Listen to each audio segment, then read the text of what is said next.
In a shocking turn of events in American history, the topic of reparations for Black Americans found its way into the national discourse.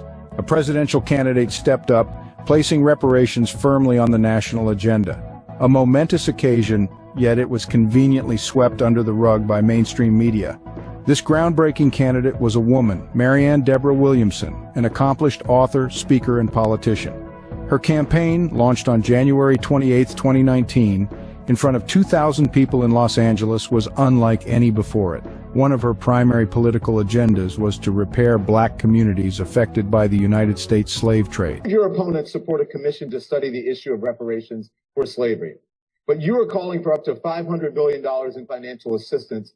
What makes you qualified to determine how much is owed in reparations? Well, first of all, it's not $500 billion in financial assistance. It's $500 billion, $200 to $500 billion payment of a debt that is owed. That is what reparations is. She advocated for a staggering $200 to $500 billion in reparations for slavery, spread over 20 years for economic and educational projects. Welcome to the show. Thank you so much for having me on. It is an absolute pleasure to have you on, especially considering your journey in this race. Let's discuss then one of the bigger issues that has really resonated with many people from the debates, and that is the issue in and around reparations. Yes. Where Marianne Williamson at one point in the debate seemed like you were talking about, feelings and our stresses as human beings and how to evolve and how to find that center. When it came to reparations, you came with the numbers. You were like, here's what Black people are owed, here's how much they're owed, here's how much Black people should be paid by America. This is not a favor, this is repaying a debt. Why have you been so adamant about this issue? Because you've been in from the beginning. This has been one of your core issues. Why? You can't have the future you want if you're not willing to clean up the past. Now, when Catholics go to confession, or when Jews on the holiest day of the year, the day of Yom Kippur, the days the Jew confesses the sin, has a day of atonement. In Alcoholics Anonymous, you're told that you have to take a fearless moral inventory and admit the exact nature of your character defects. This is as true of a nation as it is of an individual, because all that a nation is a group of people. So the same psychological and emotional processes are at play. America will not have the future that we want if we're not willing to clean up this original character defect of racism. Now, I do not believe, it's not my belief or my experience, that the average American is a racist. It's not. But I do think that the average American is woefully undereducated about the history of race in the United States. So I find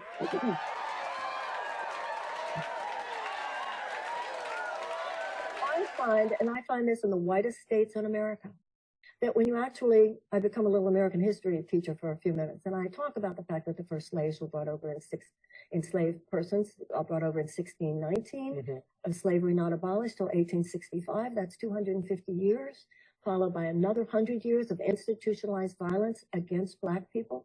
That's 350 years of institutionalized violence. That's longer than this country has been in existence. I tell people about Tecumseh Sherman at the end of the Civil War, promising to every former slave family of 4, 40 acres and a mule. Because think about it, you've been a slave and now you're free. But as Martin Luther King said 100 years later, they were freed, but what were they freed to? So I'm not minimizing the sacrifices or struggles or successes of any of our ancestors, Black or white, but the issue of economic restitution, that gap that existed at the end of the Civil War, has simply not been addressed. It has not been achieved, and it's time. So Germany has given $89 billion in reparations to Jewish organizations since the end of World War II. Doesn't mean the Holocaust didn't happen. But those reparations have gone far towards establishing reconciliation between Germany and the Jews of Europe. And in 1988, Ronald Reagan signed the American Civil Liberties Act, where we gave to every surviving prisoner of the Japanese internment camps in World War II between $20,000 and $22,000. So the idea of a people that has wronged another people giving financial restitution in acknowledgement of that wrong, in acknowledgement of a debt to be paid and a willingness to pay it, is not a fringe idea and should not be treated as such.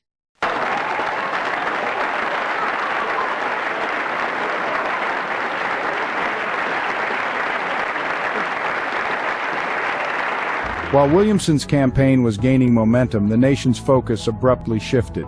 A global pandemic, COVID-19, swept across the world, sending Americans into their homes and overshadowing the reparations discourse. By March 11, 2020, there were over 118,000 cases in 114 countries and over 4,000 deaths. The ADOS movement and the national discussion for reparations were left in the shadows of this global crisis. But there's probably no movement more powerful, more vocal, and more influential in the conversation about reparations in the United States than that of ADOS. It's controversial, it's debated, it's contested, but it's absolutely one of the most important organizations going on. And so we wanted to have one of the founders of the organization, Yvette Carnell, join us here on Black News tonight. Yvette, thank you so much for joining me.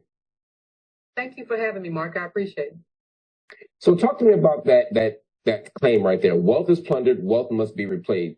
That is the fundamental argument of reparations for most folks, myself included. But a lot of times where we get stuck is the details of what kind of plunder we're talking about, what kind of money it takes to repair the damage done, who gets it, and how they get it. So talk to me a little bit about ADOS's policy vision as it pertains to reparations. Well, ADOS, the ADOS Advocacy Foundation, we are committed to cash payments. And we are committed to cash payments to a specific group of people, right? And those are American descendants of slavery. Now, we have a transformative Black agenda that includes all Black people. But in terms of reparations, those are the people that built the country and have been systemically, methodically oppressed since then. So you have to have a method, not only for cash payments, but for programs to protect that wealth. Because you can give wealth to a group of people and then that money is plundered by white supremacy and super capitalists who would like nothing more than to take it away from us. So we have to have certain protections, but we absolutely have to have cash payments. And this absolutely has to be a federal government initiative in terms of how we do this and how we have outlays and appropriations and things of that nature. It has to happen that